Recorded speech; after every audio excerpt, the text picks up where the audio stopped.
Students இப்போ இந்த video நம்ம பார்க்க போகிறது 10th மேக்ஸ் எக்ஸசைஸ் நம்பர் 4.3ல இருக்கக்கூடிய 8th சம் தான் பாருங்கள். இந்த அட்ஜசன்ட் ஃபிகர் ஓகேங்களா, பக்கத்தில் இருக்கிற ஃபிகரை பார்த்தீங்கன்னா ABC is a right angle triangle. ABC அப்படின்றது ரைட் ஆங்கிள் ட்ரையாங்கிள் வித் ஓகேங்களா அவ்வளோதான் at with right angle at B and points D comma E ஓகேங்களா. ஸோ இந்த ரைட் ஆங்கிளில் இந்த டியும் இயும் ட்ரைசெக்ட் பிசி, அதாவது இந்த டி பாயிண்ட்டும் இ பாயிண்ட்டும் பிசியை கரெக்டாக 3 சம பாகமாக பிரிக்குது அப்படின்னு சொல்கிறாங்க. ஸோ பிடி என்னவோ அதான் டிஇ, அதான் இசி அப்படின்னு சொல்லியிருக்காங்க.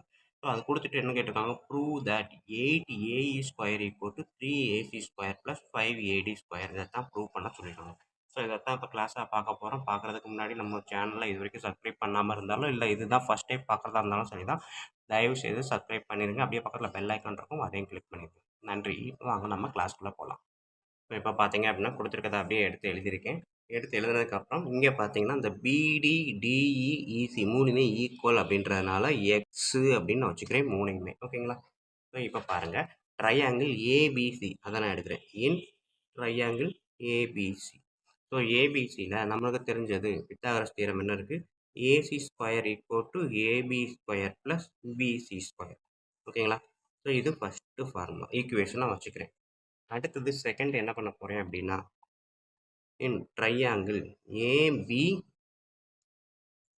கூட எடுக்கிறேன். ஏபிடி ஃபஸ்ட்டு இதை எடுப்போம். ஓகேங்களா. ஸோ அப்போ ஏபிடி எடுத்துக்கிட்டேன் அப்படின்னா Pythagoras theorem AD square equal to AB square plus BD square. ஓகேங்களா. ஸோ இது ஈக்குவேஷன் நம்பர் 2. நெக்ஸ்ட்டு வந்து இன் ட்ரையாங்கிள் ஏபிஇ எடுக்கிறேன். ஸோ அப்போ ஏஇ ஸ்கொயர் ஈக்குவல் டு என்னது, AB square plus BE square. ஓகேங்களா. இது வந்து என்னது, ஈக்குவேஷன் நம்பர் 3. ஓகேங்களா. ஸோ மொத்தம் 3 ஈக்குவேஷன் எடுத்துருக்கிறேன்.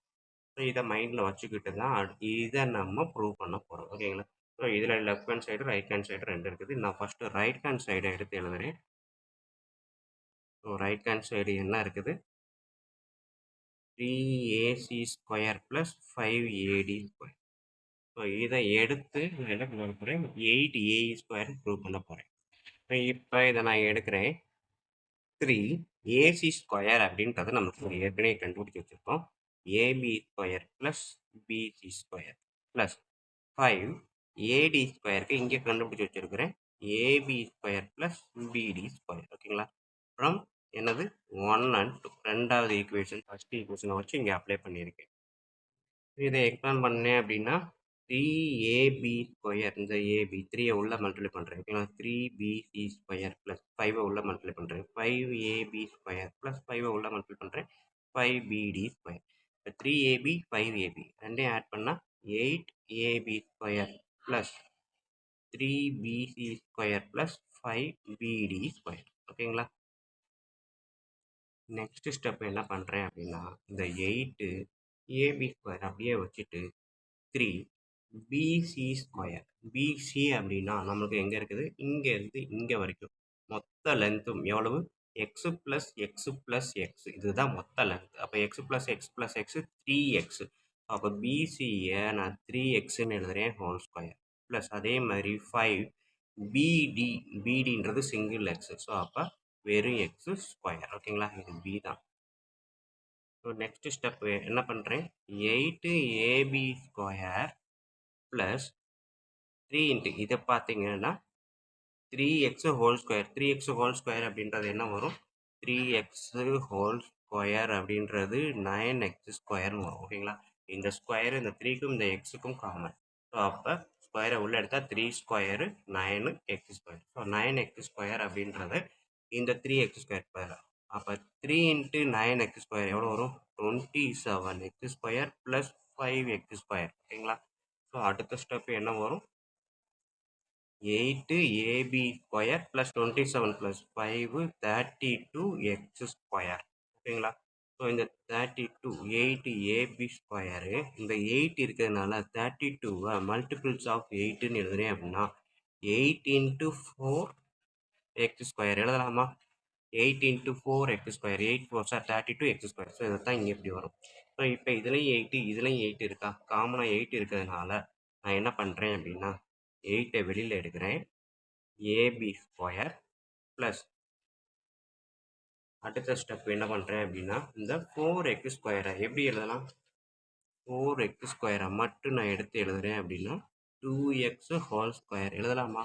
4x² 4x² இந்த ஸ்கொயர் வந்து ரெண்டுக்கும் காமனாக எடுக்கணும்னா ப்ராக்கெட்டில் எழுதணும்னா இந்த மாதிரி எழுதலாம். ஸோ அப்போ 4x² 2x² எழுதுறேன். ஓகேங்களா. ஸோ இப்போ நெக்ஸ்ட் ஸ்டெப்பு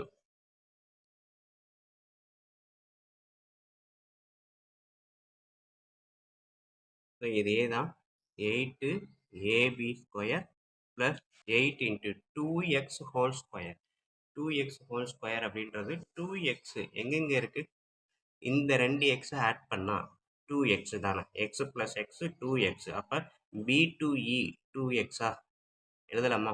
அதாவது இதை கூட எழுதலாம், இதுவும் எக்ஸ் இதுவும் X X plus X 2x. அப்போ d2c dc வந்து 2xன்னு எழுதலாம்.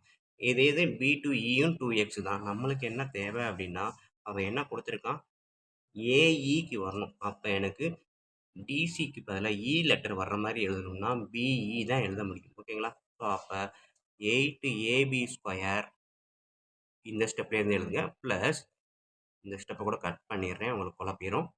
ஸோ இதுக்கு அடுத்த step 8ab² plus 8 into 2x² 8ab² plus 8 into 2x தான் நான் இங்கே எழுதுறேன், பிஇன்னு எழுதுறேன். ஓகேங்களா. ஸோ அப்போ BE². ஓகேங்களா.